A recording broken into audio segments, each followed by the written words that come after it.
रत्नागिरी लोहमार्ग पोलीस ठाणे अंतर्गत ऑगस्ट ते नोव्हेंबर या दरम्यान दिवाणखावटी आणि सापे बामणे या रेल्वे स्थानकांदरम्यान जेव्हा कोकण रेल्वेच्या काही गाड्या ह्या सायडिंगला थांबलेल्या असताना त्यातील झोपलेल्या प्रवाशांच्या अंगावरचे दागिने आणि त्यांच्या लटकवलेल्या पर्स वगैरे यासारख्या गोष्टी खेचून घेऊन आरोपींनी गुन्हे केलेले होते।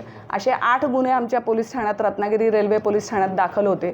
तर त्या गुन्ह्यांच्या अनुषंगाने आम्ही तिथले CCTVच्या आधारे आरोपींचा शोध घेतला आणि तांत्रिक तपासाच्या आधारे आमच्या स्थानिक गुन्हे शाखा आणि पोलीस ठाणे याचे अधिकाऱ्यांनी त्या गुन्ह्याचा तपास केला आणि त्यामध्ये आम्ही एक आरोपी जो आहे तो दिनांक 30/11/2025 रोजी अटक केलेला आहे। त्याला आता दिनांक 10 डिसेंबरपर्यंत पोलीस कोठडी मिळालेली आहे। सदर आरोपीला अटक केल्यानंतर आरोपींनी सदरचे दागिने जे काही खेचलेले दागिने होते तर ते दागिने त्यानं सोनाराकडे विकलेले होते। त्यामुळे आम्ही त्या सोनाराकडून सुद्धा सदरचे दागिने जे आहेत 44 ग्रॅम सोनं जे आहे ते आम्ही रिकवर केलेलं आहे। त्याची किंमत अंदाजे 5,02,000 रुपये आहे। त्याचबरोबर 3 पर्स ज्या चोरीला गेलेल्या होत्या त्या पर्स त्यातील काही किरकोळ सामानासह त्या पण आम्ही रिकवर केलेल्या आहेत।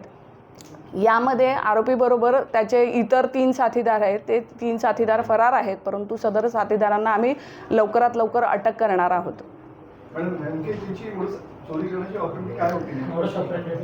सदर आरोपी हे आपली रेल्वे सायडिंगला थांबलेली असताना जे डबे अंधारात आहेत अशा डब्यांच्या खिडक्यांच्या जवळ एक आरोपी खाली वाकलेला असतो आणि दुसरा आरोपी त्याच्यावर खांद्यावर उभा राहून खिडकीपर्यंत पोचतो आणि त्या खिडकीमध्ये जे काही झोपलेली महिला किंवा अडकवलेलं सामान असेल तर ते महिलेच्या किंवा जे काही पुरुष नागरिक जे कोण असतील त्यांच्या गळ्यातील चेन किंवा मंगळसूत्र हे खेचलं जातं किंवा लटकवलेल्या बॅगा ह्या तेथून खिडकीतून काढून चोरून नेल्या जातात।